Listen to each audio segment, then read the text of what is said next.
Arunas Chesonis most recently served as Chairman and Chief Executive Officer of PAETEC Holding Corporation, which was a Fortune 1000 telecommunications company. He founded PAETEC in 1998. He holds a BS in Civil Engineering from MIT, an MBA from the Simon School here in town, University of Rochester, and an honorary Doctor of Laws degree from the University of Rochester. Immediately after leaving the company he founded, PAETEC, he joined Sweetwater Energy, where he is currently the chairman and CEO. And so what I've asked him to talk about with you today is what it takes to be a successful entrepreneur. He's done this a couple times, more than a couple perhaps, and he tells me he wants this to be a very interactive session, so I hope you're all prepared for questions. And without delaying or starting any further, I give you our guest speaker, Arunas Chesonis.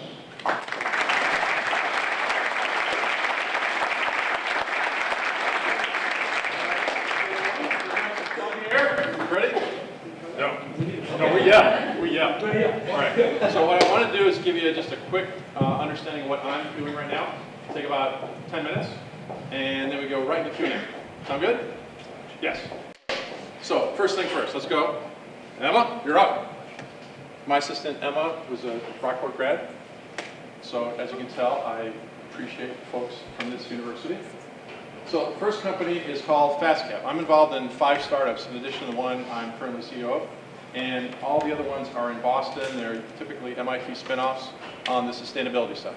For me, I think there's 2 areas where we're going to make a lot of money the next 30 years. It's in life sciences and healthcare, and in sustainability, whether it's water, food, energy, whatever. And if you're one of those 2 zones, I think you're in a great spot. Doesn't mean other areas aren't wonderful, but I think the world's going to go through some huge transformation. So next slide.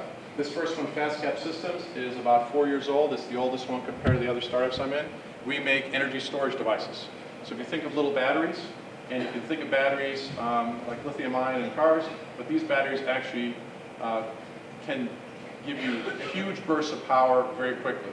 So if you want to accelerate in a car, or you just want a ton of power within a fraction of a second, and you want to cycle millions of times, that's the one. So these folks, we have 25 employees in Boston now, and this is what the cells look like.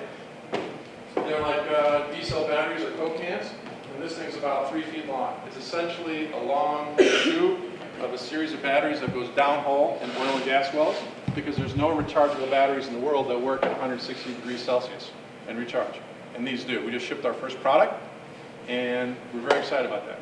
So if you think about it, some of the problems like you had in the Horizon Gulf oil disaster, they weren't able to monitor offshore drilling, the temperature, the pressure, all the conditions in the wells down there. And had they had this device there monitoring every day, they'd probably been able to prevent that oil spill.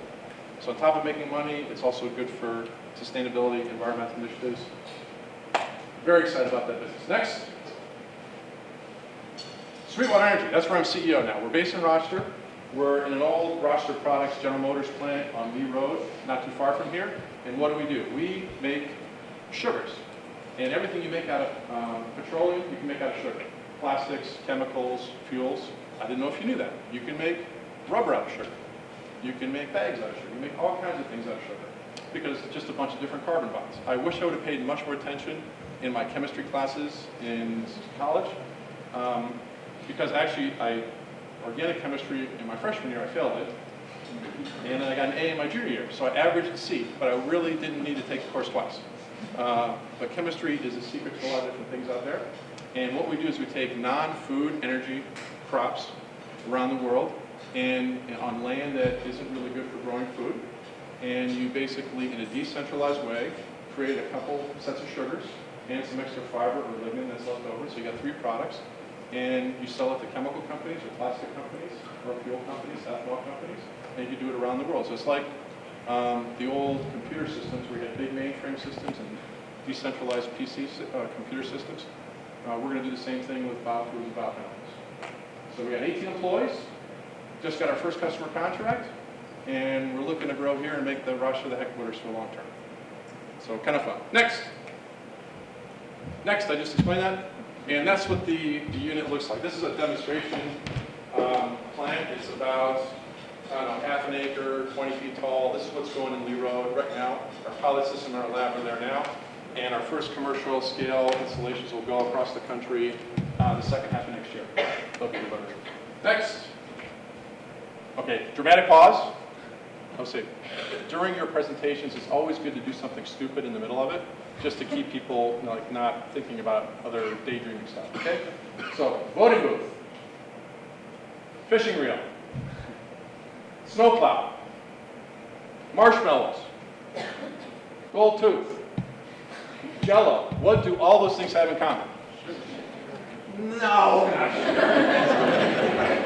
They were all invented in Rochester. So if you ever went to the City of Rochester website, you could get a history of the city and the entrepreneurship and the innovation out of this region. It's ridiculous. We're #3 in per capita patents created in the United States, and it's just an amazing place for innovation. And if you think about it, like our friends in California, what are they doing today? They're surfing. They're going to bars. What are we doing? We're inside of presentations, right? Because it's not. So that's why we're so innovative here. We really are. So, all right, keep going. Back to #3, on-chip power. This was an MIT spinoff. We make power supplies. Next. So when you think about what's inside as an example of an LED light bulb, there's 25-year-old technology that's in there. This whole junk of stuff right here is $250 per light bulb. It's not reliable. It overheats. It wastes a lot of the energy. It just stinks as an example of an old power supply. This is a side view. It's really actually like a little piece. On-chip's product is putting this power supply onto a chip. So you take advantage of the semiconductor industry. So this would cost 40 cents versus 250. This is 90% more efficient. It's going to help a lot of different organizations pick up power supplies for the future, whether they're headlights in your car or a radar device in a plane. You need cheap and efficient power supplies. Keep going. And that's what we're going to be doing. And if you ever heard the phrase gallium nitride, that's GaN. GaN is going to be replacing silicon in semiconductors in the power world in the next 10 years. And this device works much better on GaN than it does silicon. Not that most of you care, but it's exciting for geeks like me, okay? Next.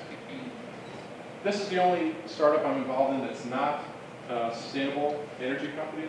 This is actually the only one that's telecom related, and it's about distracted driving mobile app. I don't know about you, but I catch myself texting and emailing when I shouldn't when I'm driving. I'm petrified of my children doing that, and I'm really scared about other people doing it that are driving near my kids. So what this app does, we've launched this product actually this month. We did beta trials in both Ireland and in Rochester with the University of Rochester and RIT and others, and it launches nationwide essentially as we speak.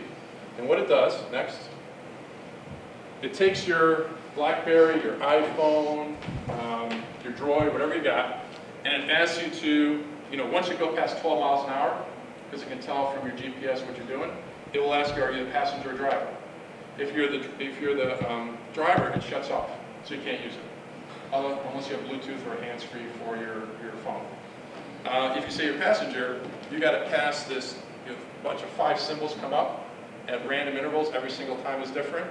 And if you can pass that test, you now have access to your apps. If it doesn't, if you can't pass it, you're hurt. So Emma's got that on her Droid. So stand up, come on. So do you use your Droid when you drive now? No, I try. I can't. So she tries to scam it and cheat it? It's impossible. It's not. So you don't do it? No, not anymore. Very nice, thank you. But for me, this is a very simple app. It's going to be only $5 a month, very straightforward. And if you think about it, the insurance companies are going to get all over this. We're already dealing with insurance companies now. Just like you get discounts on your homeowner's insurance if you have burglar alarms or smoke alarms, people will be getting discounts on distracted driving tools like this. What's different from us versus some of our competition, all these guys, they don't differentiate between passenger and driver. So if you're in a bus or you're a passenger in the car that someone else is driving, you can't use your app. If you actually try to disable this, your employer or your parent is notified. If you try to, it'll shut down your phone essentially. So we go from the assumption that all of you cheat, and we're not going to trust you at all. Every other system does a voluntary basis. And again, there's going to be many of these companies in the next several years, but getting to market first, going quickly. Sometimes first in wins in a business. Sometimes it doesn't really matter if you're first. This kind of business does. And we've got 4 of our previous PAETEC executives actually running this company in North America right now. So very fun. Next. And the last one I'll talk about is ubiquitous. This one, we just had a nice article in Business Week magazine. The CEO just won the top inventor at MIT of all industries, all departments this past year. He just got his PhD. And what ubiquitous does is, not on the left. The left is big solar farm, so it's a solar company. It does what's on the right. If you can't really see it that easily, but it's not supposed to. It's a transparent solar cell, so you can see through it. So if you think about the applications, next, you can put it on building windows. And so you just put on the film on the outside, or eventually you can embed it into the windows, and you can generate electricity for this room just from the windows. You can use it on iPads and iPhones and devices. Your battery life is an important issue with all your devices. You can embed it on the Gorilla Glass that people use for their touchscreens. You can, on the right-hand side, you can put it on packaging. So think about if you actually just put it on a billboard and layer it over, you can see through the billboard, and different times the billboard can just light up and flash at you. If you work at Wegmans, you can have the big W flashing when you're building it on packaging or something like that. So very fun. So it's a whole new way of doing solar that's different than people have thought about. You with me so far? All right. Last, Kodak. Xerox. What do these have in common? Wegmans. Okay. Okay. We'll see if you can survive. Optional Paychex, Constellation, and PAETEC. All billion-dollar companies started here, created here. Not just the invention, but the business models and the companies are phenomenal here. So I think you went to school for business in a wonderful community with a lot of history, and whether you stay here or do other things in your life, I think you'll be all very successful. It's in the water. Something is in our water that makes us all good at business. So good thing that you went to school here. Last one. That's it. Done. All right. So you want to stand up for me for a second? Just stand up. All right. Turn to the right. Put your hands on the other person's shoulder. And give a little massage. A